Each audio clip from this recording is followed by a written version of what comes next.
3 ways to get your emotions under control. Do you rule your emotions, or do your emotions rule you? Many of us feel instinctively that our emotions come from the way we feel. You've had a hard day, and so now you are thinking bad thoughts. Those bad thoughts are then making you feel unhappy. But have you ever thought that the opposite might be true? That you might be having bad thoughts because you are in a bad mood?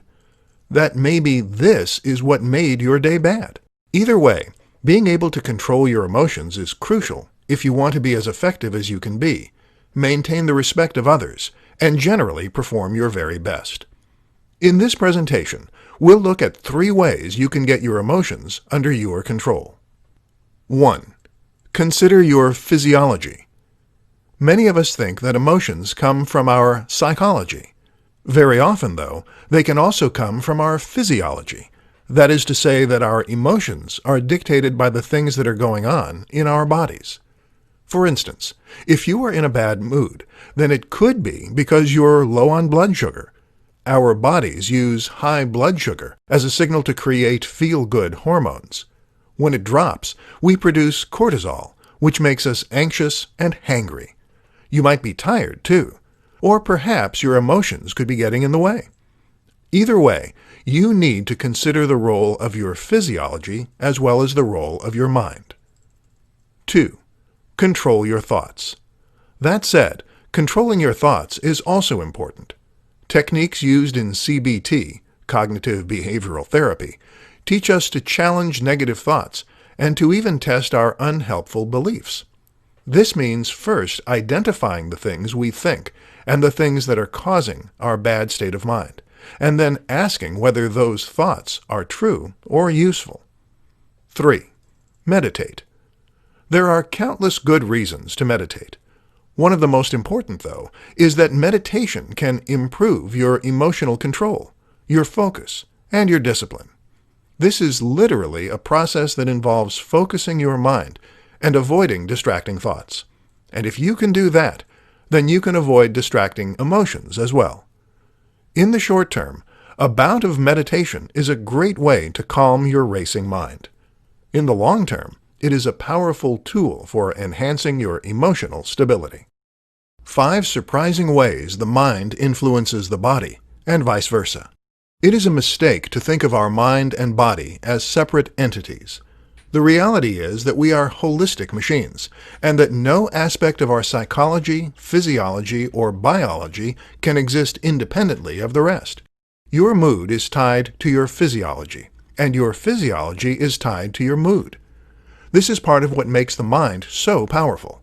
It controls not only our thoughts, but also our body. Here are some surprising examples. 1. Your mind can boost your immune system. If you are positive, jolly, and surrounded by people who love you, then you are actually more likely to overcome illnesses.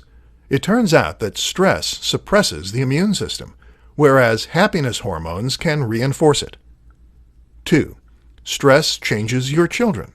Stress changes your biology in many ways. It can even change the way that certain genes are expressed, and that means you can pass those changes on to your children. Surprisingly, if you are very stressed when you conceive, your children are actually less likely to be stressed in life. 3. You don't digest food properly. Stress causes a range of conditions, such as psoriasis. But did you know it also prevents you from properly digesting your food? This can actually lead to malnutrition, even if you are eating properly. 4. Your gut changes your mood. So your mood changes the way your gut behaves. But did you know that this relationship is a two-way street? You see, your gut contains nearly as many neurons as your brain, and the tiny bacteria that live there actually produce neurotransmitters that can affect your mood. This is why the gut is sometimes referred to as the second brain. 5. Embodied cognition. Embodied cognition is a recent theory in psychology that better explains the close link between the body and the brain. Previously, it was thought that the brain had its own internal language. This was sometimes referred to as mentalese. The idea was that whenever someone said something to you, your brain would translate that into mentalese so that you could understand it. But now it is thought that the way the brain understands things is by visualizing those things. And that happens by lighting up areas in the brain as though you were doing those things. So if I told you about a walk I took through the woods, you might visualize yourself walking through the woods. Perhaps feel the wind on your neck and the leaves crunching underfoot. The brain doesn't work without the body, and vice versa. 5 tricks to eliminate procrastination and maintain focus. Getting what you want out of life often comes down to something very simple: sustained effort. Will Smith says that what sets him apart from the competition is his willingness to stay on the treadmill until he collapses. He will go the extra mile.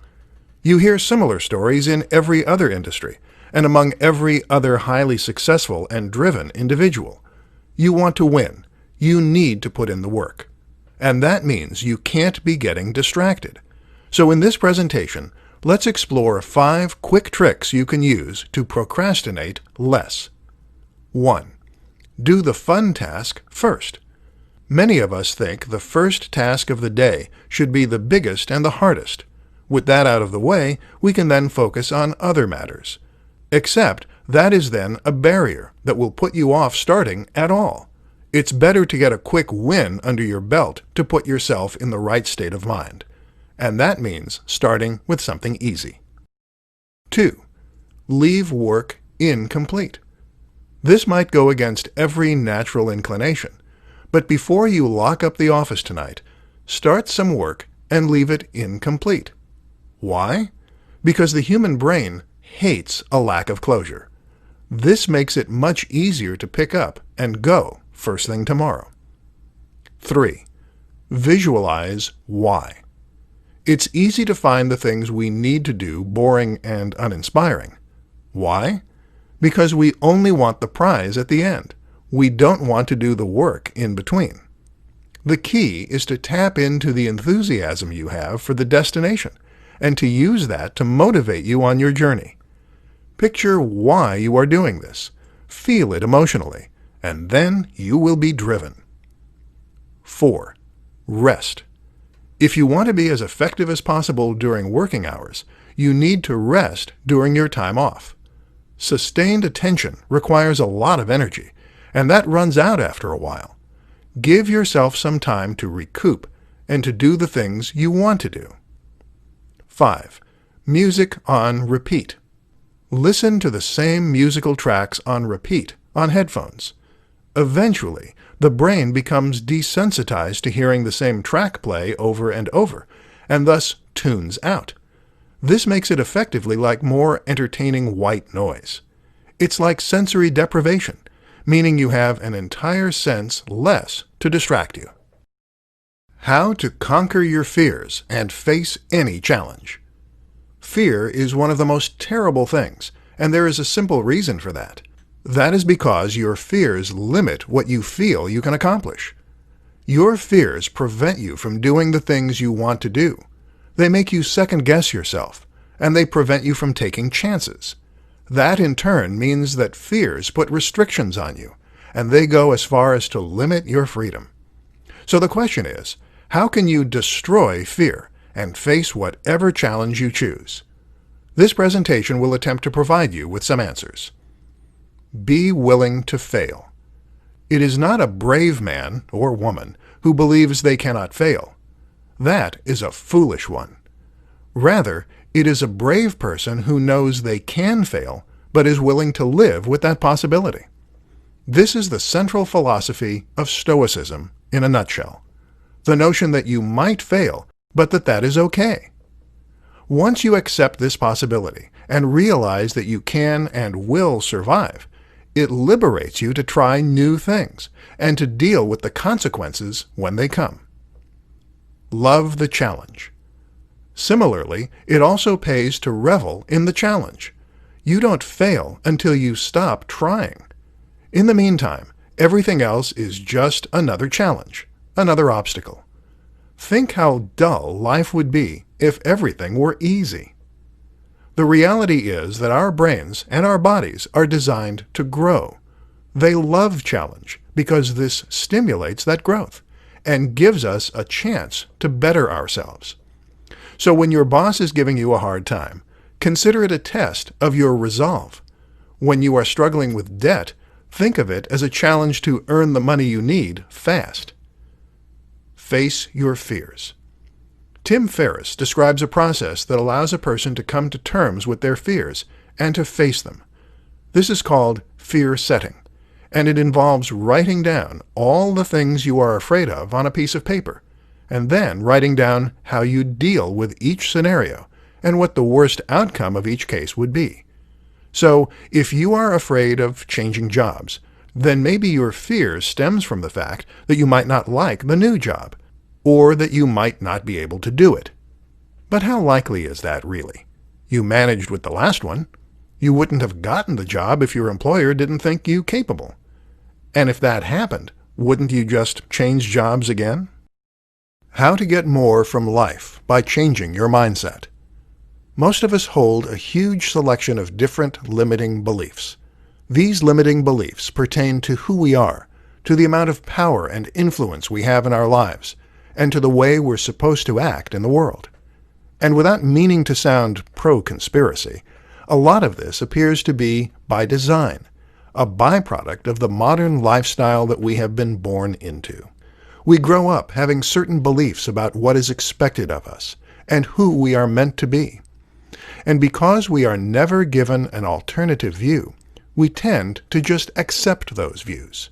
For instance, you grow up believing that at the age of 18 or 21, you will finish your education and get a conventional job. You'll get married at 25 to 30, and you'll have 2.5 perfect kids. What you won't do is run away and join the circus, or decide to work online and to travel the world while you do, or to choose to delay having a family. We are taught to fear all kinds of things. We fear debt. We fear old age. We fear being alone. These fears keep us motivated. They keep us motivated to work those boring 9-to-5 jobs and not to leave work for something more fulfilling. We are taught to want things that we don't really need. How about a big house and a good title, so that you can impress other people? How about a widescreen TV and a huge amount of videos? Let's be honest. You can get all the entertainment you'll ever need from one old computer. And how much money do you really need to go traveling? Why does a title matter? Wouldn't it be more fulfilling to do a small job that you don't care about and to, meanwhile, chase after your dreams in your spare time? No answer is wrong. If you are happy with the conventional view of success, then that is fine. But the point is that you should expand your mind. You should open yourself to other possibilities, other routes, other ways to be happy. Don't be afraid. Don't let fear put you in a box or dictate what you're going to do with your life.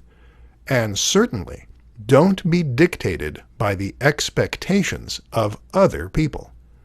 You can do anything you want to do. The worst-case scenario is not as bad as you think it is, and there is limitless possibility out there. How to project the impression you want to give. Have you ever heard someone describe you and felt that they've got you all wrong? Have you ever described yourself as always relaxed, only for your friend to protest, "No, you are not"? We all have an idea of who we are, and we all have an idea of how others see us. But very often, that impression is not accurate. We are simply too close to the situation. And very often, trying to craft ourselves an image actually blows up in our faces. This presentation will help you to start projecting the image that you really want to have. Show, don't tell. The first absolutely critical thing to learn is that you must show and not tell. That means that you can't tell people who you are. And in fact, you can't even tell them about all the cool things you've done, hoping that they'll see you in a certain way. All this does is to make you look desperate to please and impress. And desperate probably isn't the impression you're going for. Am I right? The key is to be an interesting, complex, and multifaceted person, and then to simply let others discover that for themselves. The devil is in the details. The other crucial tip is not to try and fake it. We've all been there. We've all tried to project an impression of ourselves as being more aloof, or cooler, or more athletic, or more stylish. Maybe you've changed your whole wardrobe, or tried talking in a different voice, but people will be able to tell. Why? Because you'll miss the small details, the tiny factors that people will only pick up on unconsciously, but that will present an incomplete picture. And this brings us on to the last and most important point. Be genuine. The reality is that you will only ever impress others by being yourself. Now, if you're worried that you aren't a very impressive person, if you'd like to be more knowledgeable or more stylish, then the key is not to fake it, but to become it. If you are truly passionate about that change, then invest the time and effort and actually make it a part of who you are. But don't force things that don't come naturally to you.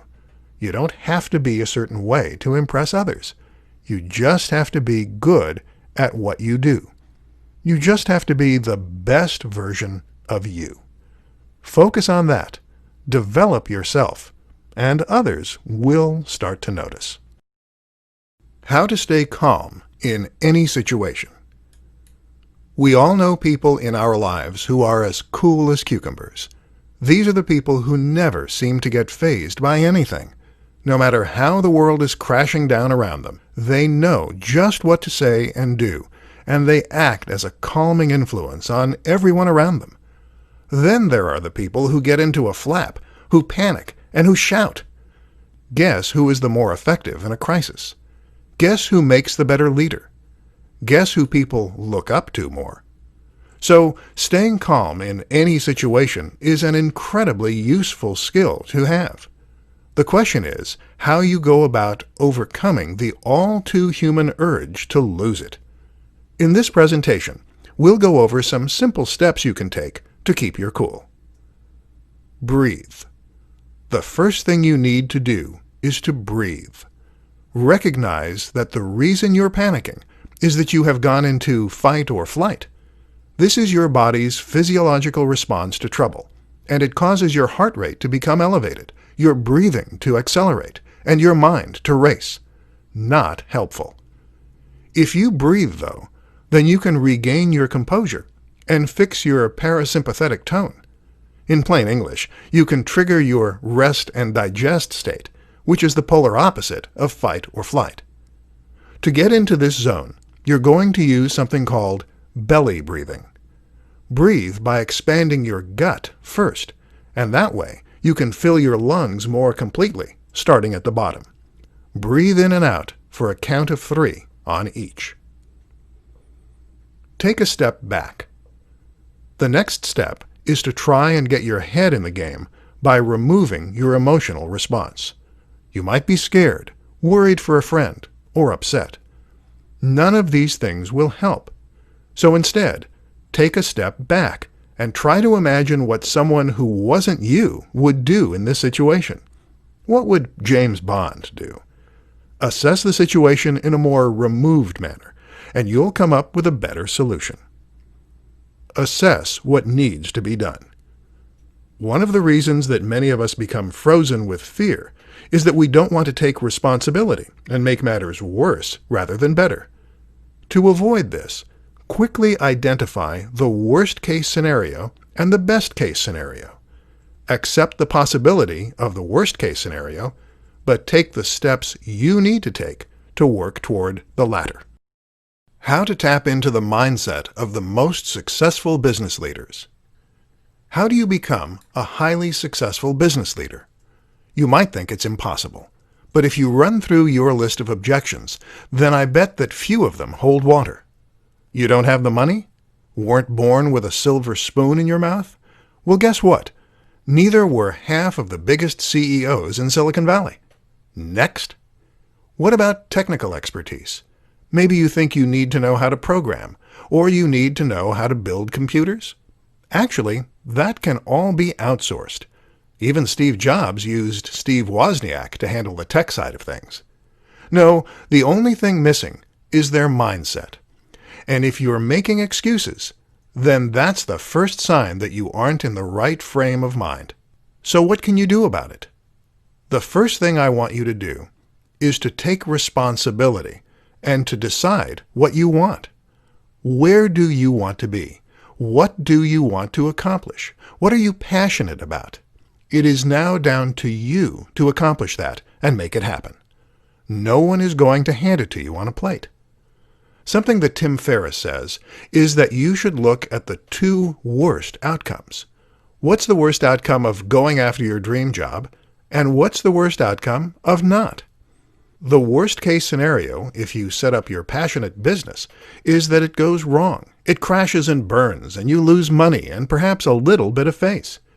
But if you don't go after it, the worst case scenario is that you stay stuck in the same job forever. You never challenge yourself, never stretch yourself, and never find out what you could have done with your life. At 60, you look back on your life and you feel regret, although it is never too late to start. So find your passion and go after that. And no, I'm not talking about a compromise. You want to be the next Bill Gates or the next David Beckham? Then do that. Don't work in a tech firm and don't become a soccer coach. Go for the gold, because it's only when you are working toward your passion and your true goal that your body, mind, and will be in alignment. It's only then that you will come alive and enter a flow state, a state of mind where everything else seems to slip away and you can accomplish anything. How to tap into the power of your emotions. There are a number of science fiction tales that depict societies that have done away with emotion. These people have learned to completely eradicate their basal instincts and become creatures of pure logic. The idea? That doing away with emotion would make us more reasoned, more practical, and even morally superior. War would end. Suffering would be a thing of the past. All that good stuff. But you know what? Emotion isn't just some biological inconvenience.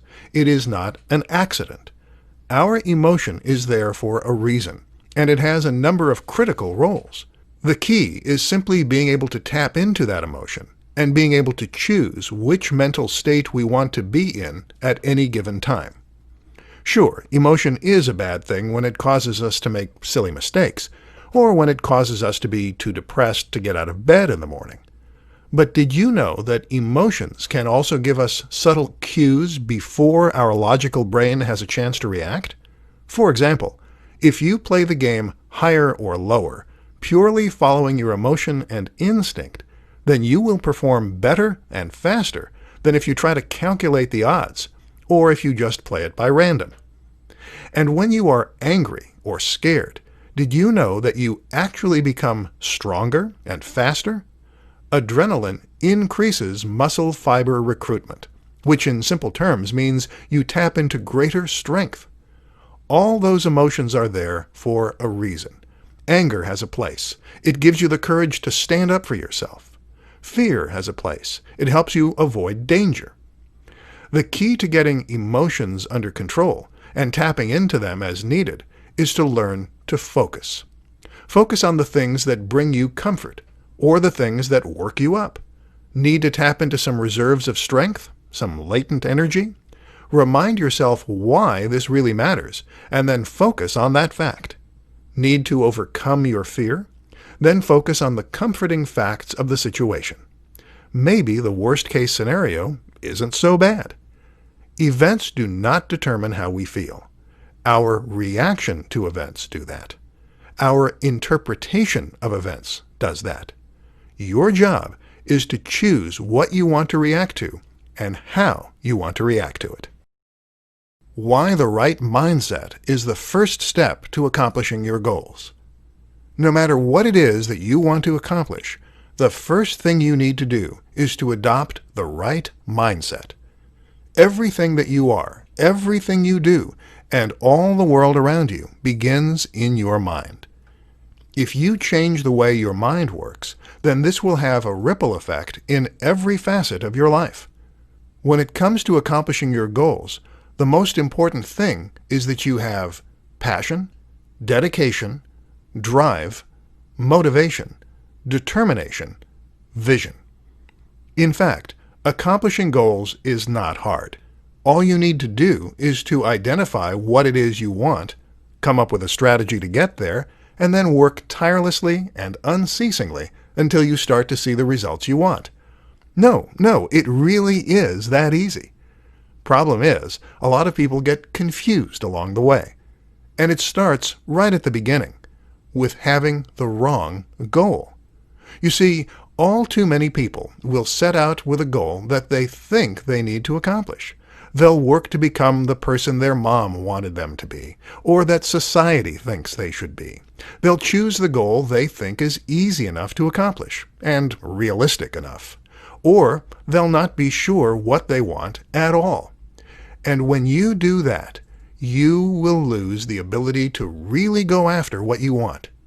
This is the one factor that is critical in every single person who has ever been a huge success. They love what they do. They are passionate about it. They work on it in their spare time because it is what wakes them up in the morning, what drives them through the day.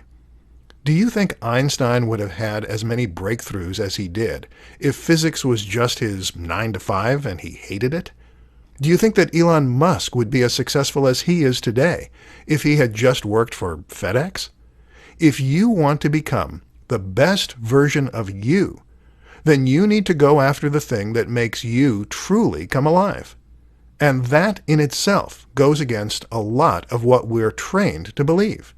It takes a huge cognitive shift.